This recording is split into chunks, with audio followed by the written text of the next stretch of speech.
Ini adalah AJ Griffin. Usianya 21 tahun dan ia memiliki potensi untuk menjadi seorang bintang dalam karir mudanya ini. Namun, seminggu yang lalu, AJ dikabarkan sangat serius mempertimbangkan untuk pensiun dari NBA. Apa yang terjadi dengannya? Jawaban yang akan kalian dapat bakal jauh lebih mengejutkan dari apa yang kalian bayangkan.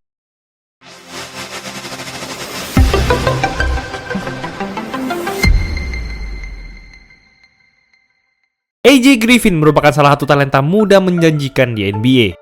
Ia merupakan anak dari Adrian Griffin, mantan pemain NBA sekaligus pernah menjadi kepala pelatih Milwaukee Bucks yang berhasil memenangi 30 dari 43 pertandingan musim lalu sebelum dipecat secara mengejutkan. Selain itu, ia juga memiliki dua saudara yang merupakan pebasket divisi 1 NCAA, yaitu Alan yang sempat bermain bersama University of Illinois dan Syracuse, serta Aubrey di University of Connecticut atau UConn. Maka dari itu, AJ memang sudah ditakdirkan untuk terjun di dunia basket dan menjadi seorang pemain yang hebat. Ia pun dapat meneruskan bakat keluarganya dengan baik. AJ memulai karir basketnya di Archbishop Stevinac High School di kota White Plains, di negara bagian New York. Pada tahun pertamanya, ia berhasil membawa gelar juara pertama untuk sekolahnya sejak 1984 di Liga SMA Katolik tingkat regional. Performanya semakin terlihat menyeramkan pada tahun keduanya dengan rataan double-double 20,9 poin, 10,9 rebounds, dan 3,9 assist serta 3,5 blocks per game.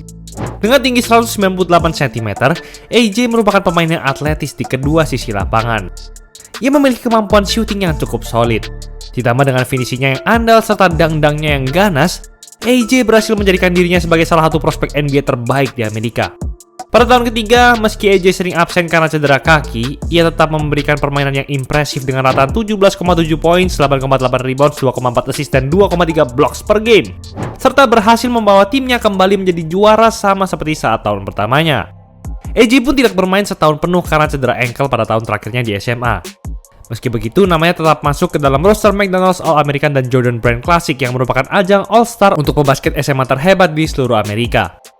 AJ akhirnya menduduki peringkat 12 di angkatannya menurut 247 Sports dan merupakan prospek bintang 5. Ia juga merupakan pemain small forward nomor 1 di Amerika serta menduduki peringkat teratas di negara bagian New York. AJ mendapatkan banyak tawaran beasiswa dari kampus-kampus basket ternama seperti Kansas, Kentucky, UCLA, dan masih banyak lagi.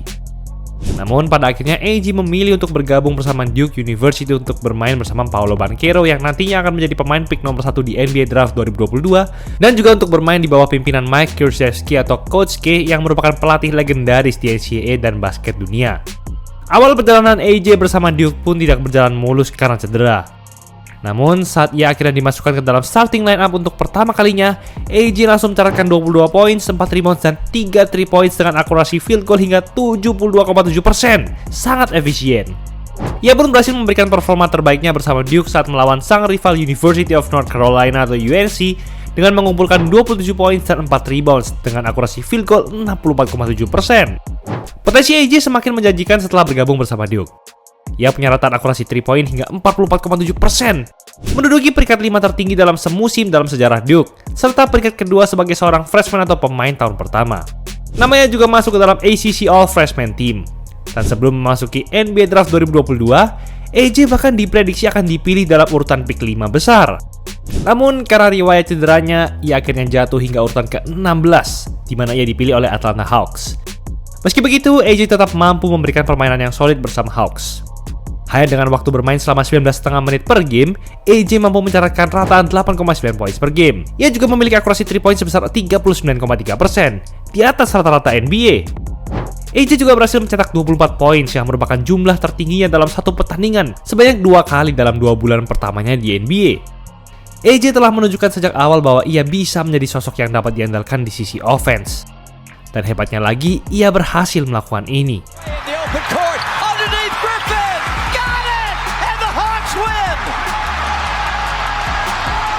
Young. Instead, they'll go inside, throw up, and he got it! He got it! He got it! I don't believe it! Hanya dalam kurang dari sebulan, AJ berhasil mencetak alley-oop krusial untuk membawa Hawks menuju kemenangan. Dan ia melakukan itu hingga 2 kali di kandangnya sendiri. Wow! Bocah ini berhasil membuat dirinya menjadi salah satu pemain kunci untuk masa depan Hawks. Namun, entah kenapa, setelah itu karirnya justru langsung jatuh merosot. Ia tidak mendapatkan waktu bermain yang banyak pada musim berikutnya.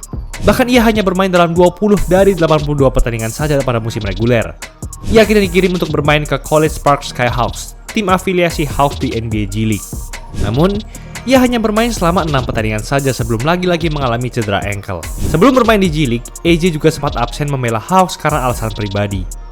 Pada akhirnya ia mencatatkan rata 2,4 poin, 0,9 rebounds, dan 0,3 assist per game. Dan hanya diberikan waktu bermain selama 8,6 menit per game saja. Sangat mengecewakan.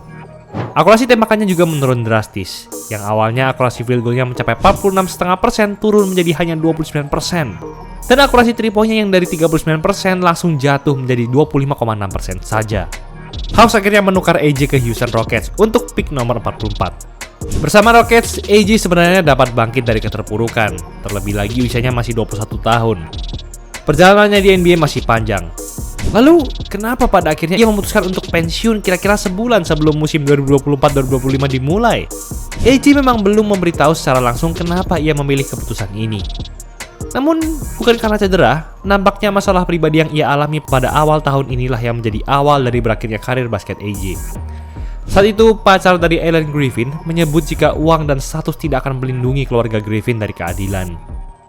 6 bulan sebelum itu, anak Alan yang masih berusia 2 tahun yaitu Jace Griffin ditemukan meninggal dunia di rumah Adrian Griffin.